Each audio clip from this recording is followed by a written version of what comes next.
Hello, my name is Amalia Felix, and I'm going to present my key activity, the final stage. So, my research question was, how does the frequency of a pendulum vary with its string length? First of all, a pendulum is a body suspended from a certain point, so this way it can swing back and forth under the influence of gravity. Some of their most common uses are for regulating clocks, religious practices, dowsing and diving, recreation and amusement, protection from earthquakes, and telling time, and so much more. But how does it really work? It works by converting energy back and forth like a roller coaster ride. What do I mean by this? When it is at its highest point, it is when it has the most stored energy, that is called potential energy. Then it accelerates down to its lowest point, and energy is converted into kinetic energy. This process repeats again and again, and is referred as a harmonic oscillator. This movement is an example for a simple harmonic motion. If a pendulum was located somewhere without any air resistance or friction, it would keep moving forever. In normal conditions, the pendulum would start to decelerate gradually, but it takes the same time to swing on each side. This is called isochronism, equals amounts of time. Galileo's interest in pendulum started when he was sitting in the Cathedral of Pisa, Italy. He began experimental with pendulums to learn about their motion. The factors that could affect their motion are the length string, the weight of the pendulum, and the size of the swing. My methodology of this experiment will be longer. As longer the string, slower the time, and slower the periods of therefore smaller frequency. That is my hypothesis. As mentioned earlier, the purpose of this experiment was to calculate if the length of the string of a pendulum affects its frequency. To calculate this, I came up with an experiment with three main variables: controlled, independent, and dependent. The control variable was the weight of the pendulum and the height from it was going to drop.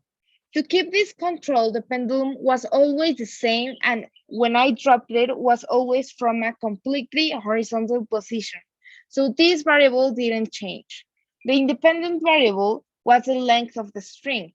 So in order to exactly calculate the length, I used a long string and a metric ruler, adjusting each length and measuring it. Lastly, the dependent variable was the time, and to measure, I used a stopwatch. I grabbed all the materials needed for this experiment and started working. First, I cut 5 different string lengths: 20, 40, 50, 60, and 80. Then, with each length of the string, started testing the pendulum and taking control measurements with my stopwatch.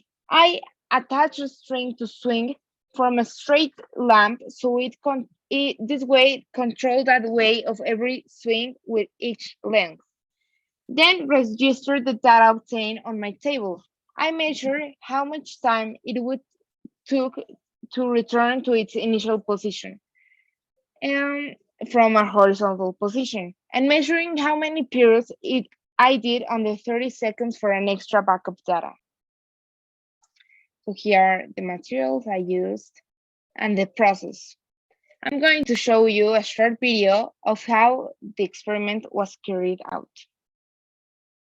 I just wanted you to watch me dissolve slowly in a groove of your love.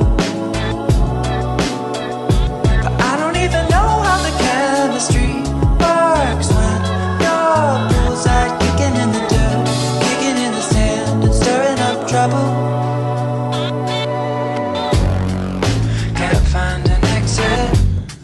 I wander in a maze alone. Find you, will you shock me?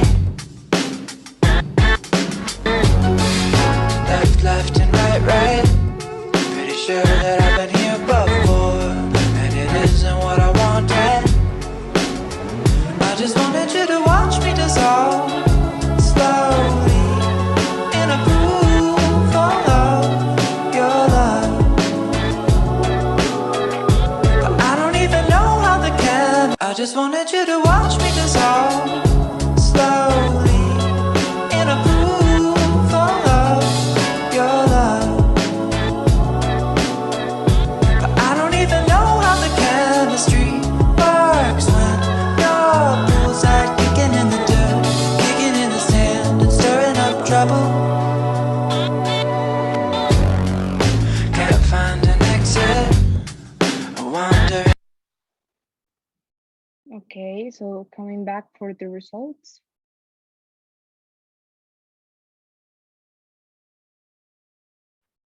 So result, in string length of 20 centimeters, the time in one period was 0.653 seconds. And as the string length got longer, the time this increased too. And we can see when the number of periods under 30 seconds, when the string length was shorter, it was more periods of time. And when it got longer, it decreased. In graph one, we can see the time in seconds in the y-axis and the length of the string in the x-axis. So we can see here are the data in the yellow dots. Then now calculating the frequency, the string length of 20 centimeters got a frequency of 1.53 hertz. And as the string length got longer, the frequency decreased. So here's the graph two. The time in seconds is in the y-axis and the length of the string in centimeters is in the x-axis. As we can see on graph one, as the length of the string increases, the time does too. It flows in a constant pattern. But to further understand, here's a trend line according to this graph. So here on the dotted blue line, we can see it. And on the second graph, we can see that the data obtained follows a linear trend line. In conclusion, along this experiment, the initial research question was successfully answered. It was found out that as longer the string, the frequency of the pendulum decreases. And this way obtained by the time it took for the pendulum to complete in one period on different string lengths. These results fulfilled the expectation of the initial hypothesis made. According to my personal opinion and previous knowledge, this behavior of the pendulum may be happening because when the string length is longer, it makes more force to swing and causes the frequency to decrease and also causing it to take a longer time in increasing it. Some of the limiting factors that I came across during this experiment were that when I was about to start the experiment, my pendulum broke in half and I didn't have another one.